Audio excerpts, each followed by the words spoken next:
Une zone vulnérable est une zone polluée ou susceptible de l'être par les nitrates d'origine agricole. Le gouvernement souhaite étendre ces zones, ce qui pourrait être le cas de Fatine, avec des obligations pour les éleveurs. L'éleveur a l'obligation, par exemple, de stocker de façon plus longue ses effluents, son fumier, ses lisiers. Il a l'obligation de s'éloigner des habitations, des cours d'eau. Il a l'obligation, effectivement, derrière ça, d'avoir du stockage de façon nettement plus longue en termes de durée. On va passer de 4 mois à 6 mois, par exemple. C'est un tas de contraintes qui vont être extrêmement onéreuses et qui vont conduire purement et simplement un certain nombre d'éleveurs d'arrêter la production animale. C'est le cas pour Jérôme et Olivia Boissel, dont l'exploitation risque de se retrouver en zone vulnérable.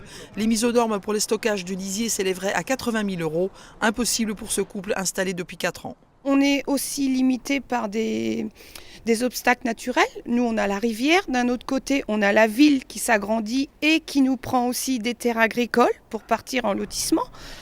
Donc, on ne pourra pas. Cette exploitation est vouée à disparaître si on nous impose ces normes-là. En période de crise, dans tous nos territoires ruraux, l'agroalimentaire est un fournisseur extraordinaire d'emplois de proximité. Et il serait dommageable que pour une raison démagogique, dirons-nous, ou un peu idéologique, on supprime ces milliers d'emplois dans nos territoires de l'Ouest. La FNSEA demande un moratoire. Le gouvernement doit décider de l'extension des zones d'ici fin décembre.